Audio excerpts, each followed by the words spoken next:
لیکن عقل کے لیے جو چیز روشنی کا کام کرتی ہے وہ انسان کا علم ہے. مقصد یہ ہے کہ آنکھیں ہر آدمی کے پاس ہیں، لیکن آنکھوں سے فائدہ اسی وقت ہوگا کہ جب اس میں روشنی ہو. عقل ہر آدمی کے پاس ہے، اس عقل کا صحیح استعمال اسی وقت ہوگا کہ جب جہالت سے دوری ہو. یعنی جتنا زیادہ علمی میدانوں میں آگے بڑھے گا اتنا اسے عقل کو استعمال کرنے کا صحیح موقع مل پاتا ہے. تو لہٰذا ضروری ہے کہ جہالت ہو. یہ اس لیے میں نے عرض کیا ہے کہ کہیں پر بیان کر چکا ہوں کہ آج ہم جس نام کے منتظر ہیں. بظاہر دنیا میں ہوتا ہے کہ دنیا تو کہاں سے کہاں پہنچ گئی کہ اتنی ترقی کریں، لیکن پہلی چیز ہے کہ دنیا کی ترقی صرف دکھاوا ہے، اس کے علاوہ کچھ نہیں ہے. اس لیے کہ کبھی بھی باطل کتنی بھی ترقی کر لے اس کے اندر دم نہیں ہوتا ہے کہ حق کا مقابلہ کر سکے. لیکن یقین رکھیں کہ حق باطل کا اتنی ہمت نہیں ہوتی ہے کہ حق کے مقابلے میں آ جائے. کہ جب حق والے قدم پیچھے ہٹاتے ہیں تب انہیں موقع ملتا ہے بربلانے کا اور بہکانے کا. ورنہ ابھی ایک کل کا واقعہ ہے، آپ نے شاید سنا بھی، غلط برسوں کا افسوسناک واقعہ بلکہ قریب کا. آج افسوس ہوتا ہے کہ یورپ میں ایک آدمی قتل کیا جائے تو پوری دنیا احتجاج کرتی ہے، آواز اٹھاتی ہے. یوکرین میں حملہ ہوا، ہمارا دین تو یہ کہتا ہے کہ کہیں بھی کسی کے ساتھ ناانصافی ہو، ظلم ہو، غلط، کہیں بھی کسی ایک بے گناہ کو قتل کیا جائے غلط. ہمارے یہاں یہ نہیں ہے کہ ان کے گھر میں قتل ہو تو غلط ہو، کہیں اور قتل ہو تو غلط نہیں ہے. غلط ہر جگہ غلط ہے، آپ کے ہر جگہ قتل ہے، ظلم ہر جگہ ظلم. اگر یورپ میں کوئی آدمی قتل کیا جائے تو وہ بھی غلط ہے، اور اگر سعودی عرب میں بے گناہ شیعوں کو قتل کیا جائے تو یہ بھی غلط ہے. اگر پاکستان کی مسجد میں پشاور میں مومنین کا قتل عام ہو تو یہ بھی غلط ہے. بھائی اگر ایک یورپ میں چند لوگ قتل کر لیے جائے تو پوری دنیا میں آوازیں اٹھتی ہے کہ انسانیت کو ظلم ہو رہا ہے اور بے گناہ لوگ قتل کیے جا رہے ہیں. اگر وہاں پر ظلم ہے، وہاں پر غلط ہے، تو دنیا کے کسی بھی گوشے میں کسی ایک بے گناہ کو قتل کیا جائے وہ بھی غلط ہوتا ہے. آج واقعی انصاف ہے تو جہاں بھی قتل عام ہو رہا ہے اس کے خلاف آواز اٹھنا چاہیے. اور واقعی انسان اگر انسان ہے تو انسانیت کا مطلب یہ ہے کہ مذہب و مسلک نہ دیکھے بلکہ ظالم و مظلوم کو دیکھے. ہم یہ نہ دیکھیں کس مسلک سے ہے بلکہ یہ دیکھیں کہ کس نے غلط کیا. اور اس سے بڑھ کے ظلم کیا ہوگا کہ مسجدوں میں آ کر بے گناہوں کو قتل کر دیا. ابھی آپ نے دیکھا ہے پشاور میں جرم کیا ہے؟ صرف جرم یہ ہے کہ لا الہ الا اللہ اپنے زبان سے کہتے ہیں. جرم یہ ہے کہ محمد رسول اللہ اپنے زبان سے کہتے ہیں. جرم یہ ہے کہ حی اللہ اپنے زبان سے کہتے ہیں. ان کا جرم یہ ہے انہوں نے حقیقت توحید کو سمجھ لیا ہے. ان کا جرم یہ ہے کہ انہوں نے حق کو سمجھ لیا ہے. ان کا جرم یہ ہے کہ ان کے ہوتے ہوئے باطل اپنے مشن میں کامیاب نہیں ہو پا رہا ہے. اصل جرم یہ ہے کہ اس لیے کہ انہوں نے اسلام کو غیروں سے نہیں لیا ہے بلکہ ان سے اسلام کو لیا ہے جس نے ہمیشہ باطل کو سر جھکانے پر مجبور کیا ہے. آج جرم ان افراد کے لیے اہل بیت کے جانے والوں کا جرم تو نہیں ہے انہوں نے وہ اسلام اپنایا ہے جو کسی امریکہ کے اسرائیل کے آگے جھکنے کی اجازت نہیں دیتا. کیا وہ اسلام ہے کہ ہمیشہ جب اللہ کو مان لیا ہے اس کی کبریائی کا اور اس کی عظمت کا اعلان کر دیا ہے، سلام سے اگر اللہ اکبر کہا ہے تو پھر یہ پیشانی کسی باطل کے آگے چھو نہیں سکتی. اور یہی باطل کو کھٹکتا ہے کہ ان کے پاس کون سا ایمان کو ملتا ہے کہ کسی باطل کے آگے نہیں ہوتے. اور اس لیے قتل عام ہے. اگر واقعی قتل عام غلط ہے، سعودی عرب میں بھی کل ہوا، اب مسلسل وہاں قتل عام ہے. کتنے بے گناہوں کو قتل کیا گیا؟ ابھی جو کل ناصر البیل قتل کیا گیا 13 سال کا نوجوان. دنیا کا کون سا قانون کہتا ہے کہ 13 سال کے نوجوان کو؟ اور پھر افسوس یہ ہو کہ اگر مثلا روس والے اگر حملہ کریں، مثلا یوکرین میں جو ہو، اگر ان کی طرف سے کسی کا قتل ہو تو شاید اتنا غلط نہ ہو جتنا بے غیرتی سے اپنی زبان سے لا الہ الا اللہ کہنے والوں کے ذریعے سے. اس لیے کہ آج سعودی عرب کا معاملہ یہ نہیں ہے کہ وہ قوم ہے، بے غیرتی سے جو اپنی زبان سے لا الہ الا اللہ کہہ رہا ہو، اور جس قرآن کا صاف صاف اعلان من قتل نفسا بغیر نفس قتل الناس جميعا. معیار قرآن بھی ہے کہ اگر تم نے ایک بے گناہ کو قتل کر دیا تو تم پوری انسانیت کے قاتل ہو. ایک طرف قرآن کی یہ پیروار کتنے لوگوں کا حکم مارا گیا. لہٰذا یہ بھی قابل بولے کہ میں نے کہا یہاں ہمت کی بات ہوتی ہے. ابھی کچھ عرصے پہلے گزشتہ مہینے کی زیادہ دن نہیں ہوئے اسرائیل کے اندر اسرائیل نے 2 مومنین کو مارا اور اس کا بدلہ کل اربیل میں 12 امام کے نام پر 12 میزائل کے ذریعے سے لیا ہے. آج کے زمانے میں آسان نہیں ہوتا ہے کہ امریکہ جو اپنے کو بہت کچھ سمجھتا تھا اس کے بیس پر حملہ کر دینا، لیکن جہاں پر ولایت ہوتی ہے، جہاں کربلا ہوتی ہے، جہاں علی بن ابی طالب سے محبت ہوتی ہے، تو دنیاوی کسی طاقت کو نگاہوں میں نہیں لاتا. اس لیے کہ اسے اللہ کی طاقت پر بھروسہ ہوتا ہے، اور صرف اللہ کی طاقت پر بھروسہ نہیں ہوتا ہے بلکہ اسے معلوم ہوتا ہے کہ ہمارا سرپرست پردہ غیب میں موجود ہے. اگر ایک بچے کو بھی احساس ہو جائے کہ ہمارا ہاتھ طاقتور ہے، ہمارے سر میں موجود ہے، تو پھر کسی طاقت سے ڈرتا گھبراتا نہیں ہے. آج مومنین کے کسی طاقت سے مرعوب نہ ہونے کی ایک وجہ یہ ہے کہ ہمیں یقین ہے کہ ہمارا سرپرست موجود ہے. اور جو ہمارے پتہ امام کو حکم دیا گیا ایک حکم ایک مقصد یہ ہے کہ آپ کو یقین رہے کہ آپ لاوارث نہیں ہیں، آپ کو یقین رہے کہ آپ بے سرپرست نہیں ہیں اور یہ ایرا غیرہ وارث نہیں ہے، بلکہ وہ وارث ہے جسے اللہ نے وارث بنایا ہے. اور جب اللہ نے وارث بنایا ہے تو اللہ نے قوت و طاقت اسے عطا کی. اور جب قوت و طاقت عطا کی تو یہ غلط فہمی نہ ہو کہ آج کے ترقی کا امام کیسے مقابلہ کرے. آج دنیا کہاں سے کہاں پہنچ چکی ہے، لیکن یقین رکھیے کہ امام بھی جب آئیں گے تو امام بھی آنے کے بعد علم کے ذریعے سے دنیا کا مقابلہ کریں گے.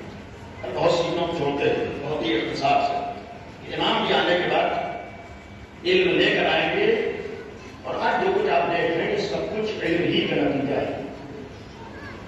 اور جب آدمی کے پاس علم ہوتا ہے، پہلے زمانے میں لوگ میدان میں آتے تھے مقابلہ کرتے تھے، آج تو اپنے گھر کے اندر بیٹھے ہوئے آدمی تو یہ جو اربیل میں وہ اگلے کو حملہ کیا ہے ایران میں، یہ بھی ایک علم کا نتیجہ ہے. اور یہ ایک پیغام ہے. یہ نہ سوچیے کہ علی کے چاہنے والے کسی سے کم ہوتے ہیں، اور جب محنت کر لیتے ہیں، اس لیے کہ آج علم صرف روٹی کھانے اور کمائی کا ذریعہ نہیں ہوتا ہے، بلکہ علم انسان کی طاقت کا ذریعہ بھی ہوتا ہے. علم انسان کی طاقت کا ذریعہ بھی ہوتا ہے. اب کر رہا ہوں اگر آخری امام آئے اور روایات موجود ہے کہ امام آنے کے بعد علم لے کر آئے گے اور امام دنیا میں علم کو عام کریں گے. معتبر روایت ہے، امام سے منسوب ہے، امام آنے کے بعد علم کو عام کریں گے.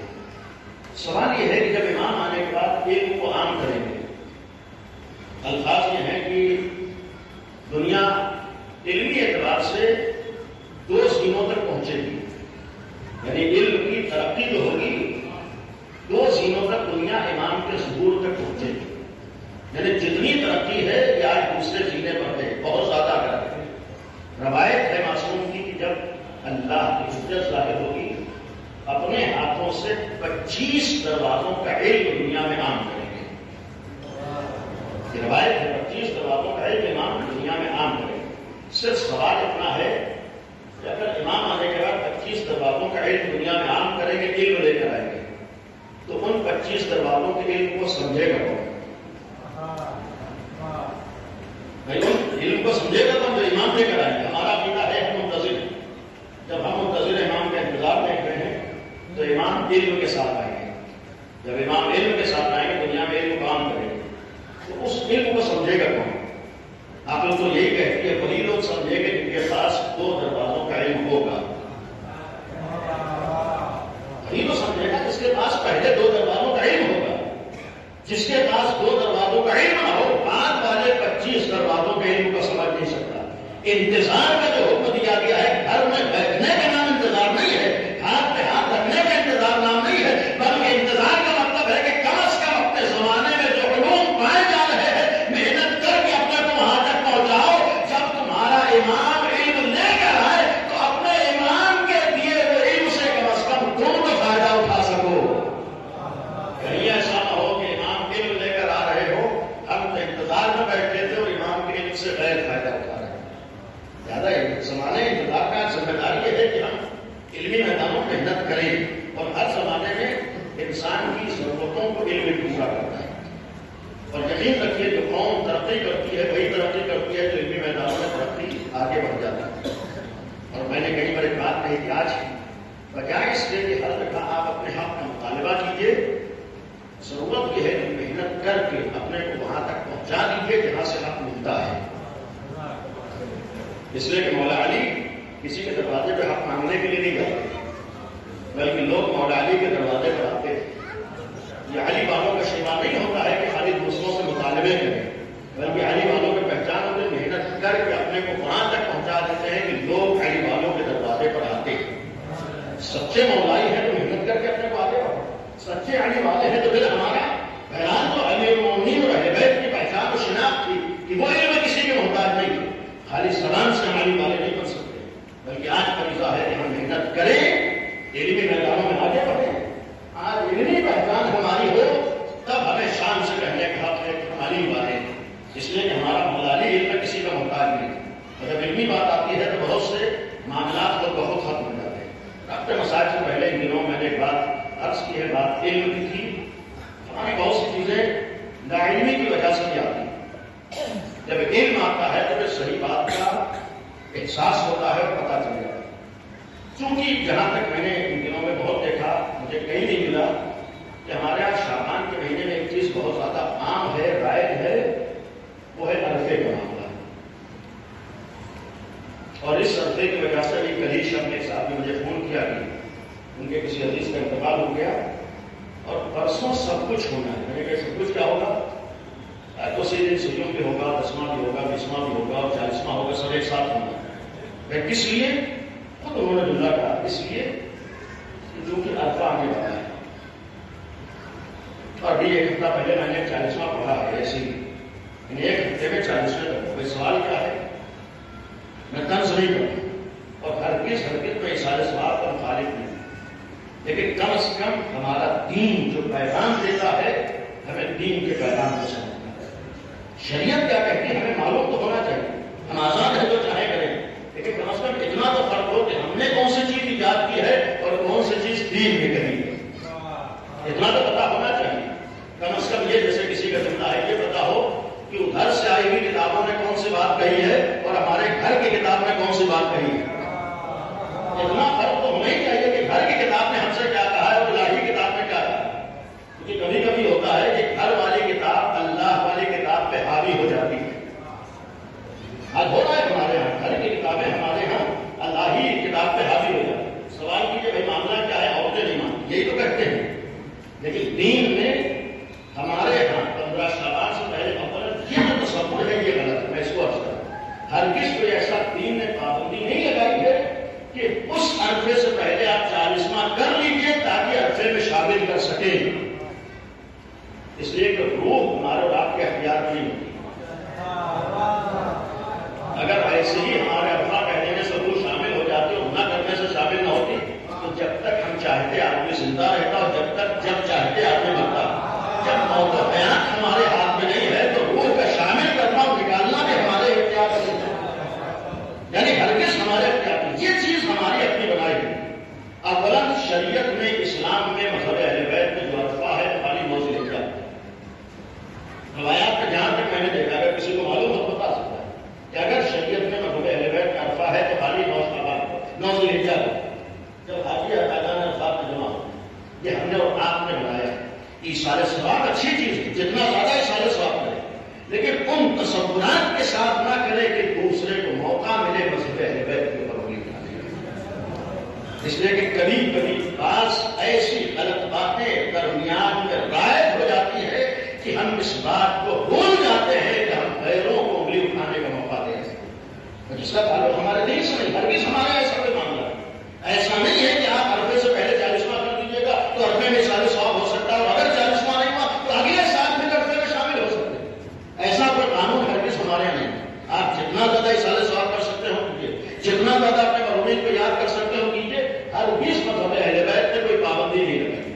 نہ تو جمعرات کی ہمارے یہاں کوئی پابندی ہے، نہ دن و رات کی ہمارے یہاں کوئی پابندی ہے، نہ 2 چاند 3 چاند کی ہمارے یہاں کوئی پابندی ہے. ہمارے یہاں ایثار ثواب کے لیے کوئی پابندی نہیں ہے، اس لیے کہ اللہ ہر چیز پر قدرت رکھتا ہے اور آل محمد بھی اللہ کے نمائندے ہیں.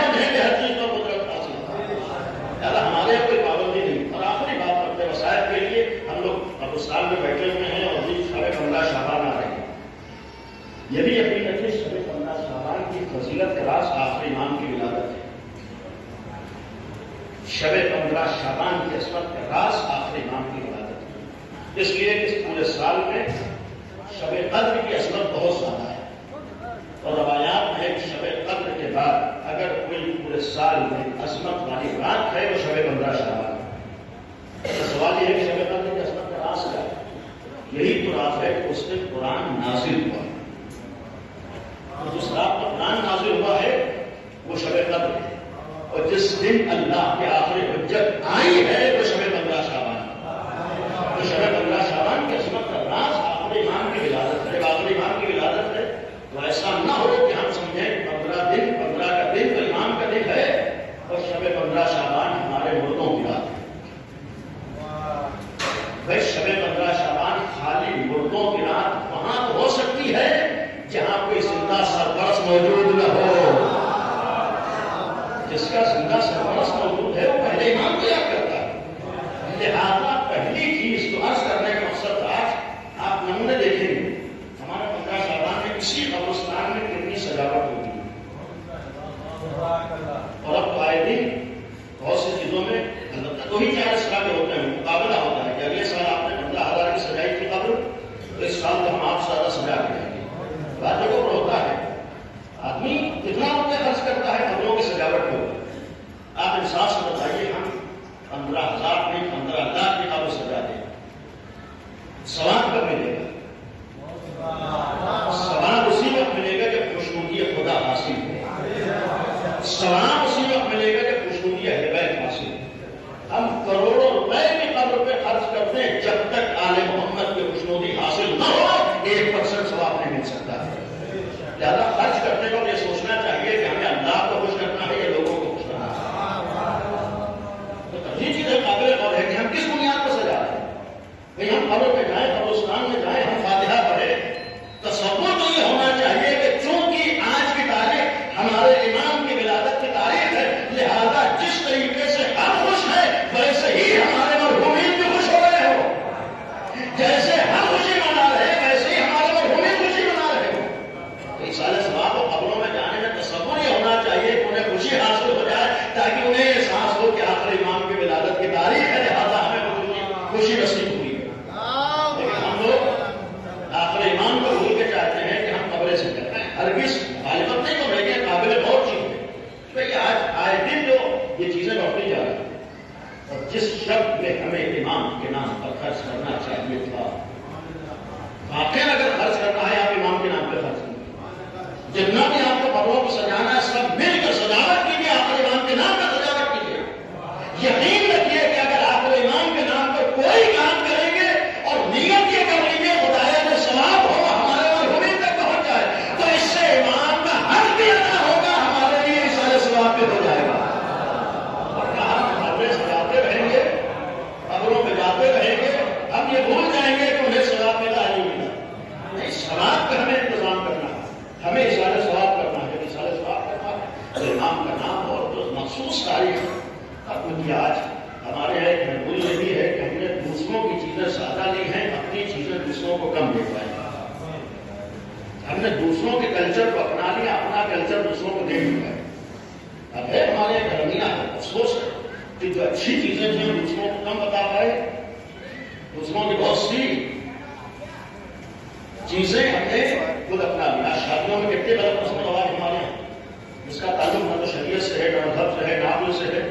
یہی معاملہ ہے آہستہ آہستہ اشارے ثواب. اور یہ جو ختم کر رہا ہوں یہ جو ہمارے یہاں قبروں کا اتنا زیادہ رواج ہوا ہے اس کی بھی ایک وجہ ہمارا آپسی سماج ہے.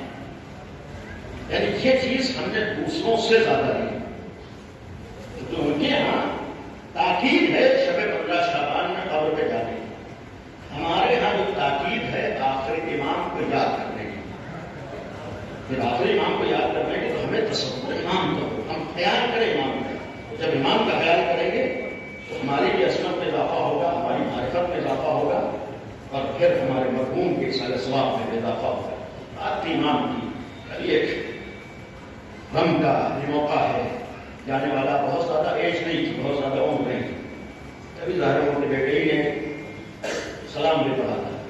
احساس ہوتا ہے کہ سن یتیم ہو گیا. لیکن ہمارے یہاں مذہب اہل بیت میں اولاً اس دن میں نے کہا کہ موت نابودی کا نام نہیں بلکہ موت جگہ کی تبدیلی کا نام ہے. اور جگہ کی تبدیلی بھی اس کے فیصلے پر ہے جو ہمارا خدا ہے, ہمارا معبود ہے. لہذا جس طریقے سے ماں باپ اپنے بچوں کی جگہ کو تبدیل کرتے ہیں ان کی مصلحت کی بنیاد پر, ویسے خدا بھی ہماری جگہ کو تبدیل کرتا ہے ہماری مصلحت کی بنیاد پر. ہمارے لیے جب تک وہ خدا ہمارے لیے مسئلہ سمجھتا ہے جہاں رکھتا ہے, اور جب وہ خدا ہمارے لیے مسئلہ سمجھتا ہے ہمیں اس جگہ منتقل کر دیتا ہے جسے ہم لوگ انتقال کہتے ہیں. یہ صرف کچھ دن کی بات ہے, ورنہ ایسا نہیں ہے کہ کسی انسان کو اس دنیا میں رہنا. ایک نہ ایک دن ہر انسان کو یہاں سے جانا. یہ فاصلہ کتنے دن کا ہے کسی کو نہیں معلوم. اور یہ جو موت کی حقیقت ہے اس دن رقص کیا ہے, کل نفس ذائقۃ الموت, ہر نفس کو موت کا ذائقہ چکھنا ہے.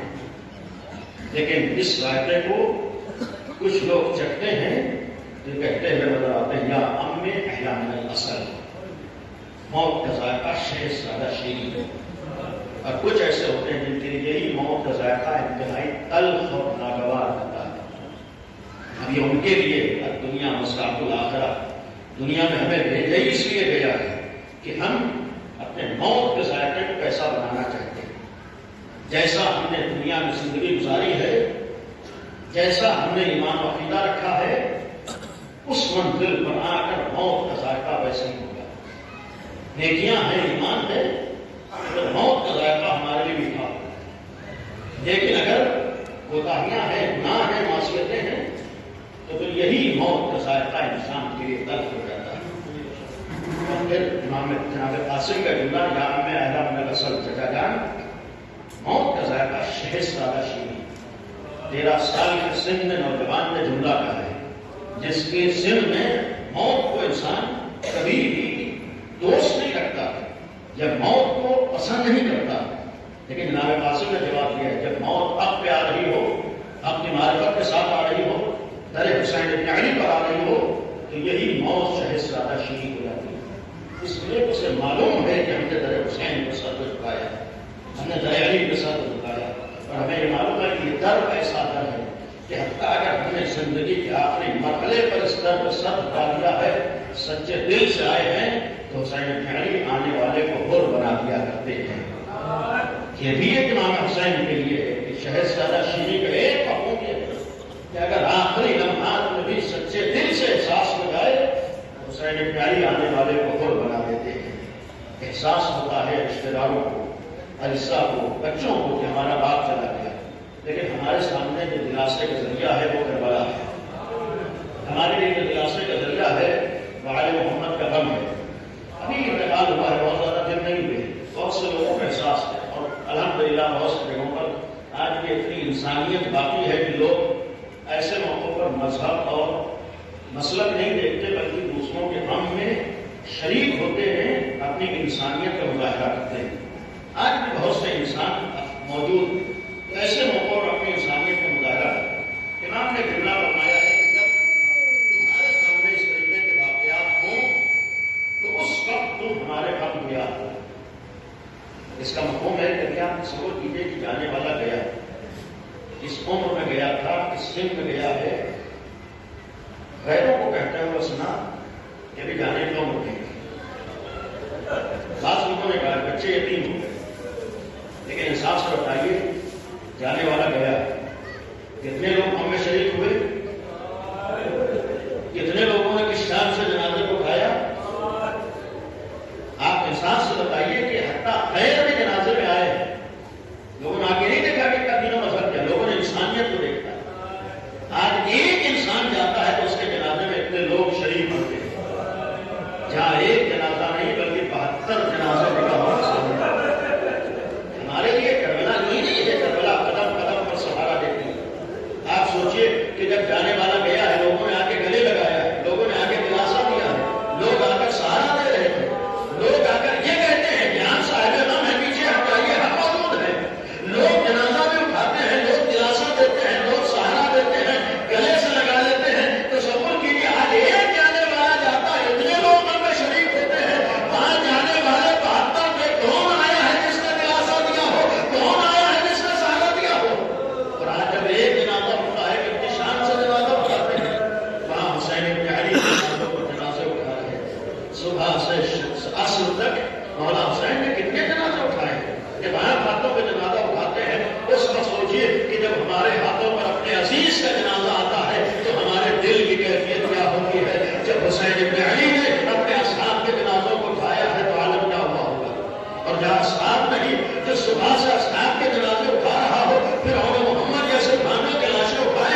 امام حسین جب جناب اکبر کے سرانے پہنچے تو پہلی چیز ہے کہ لاش کی جو کیفیت ہے ایک عام آدمی دیکھ کے برداشت نہیں کرتا. جب مولا حسین نے دیکھی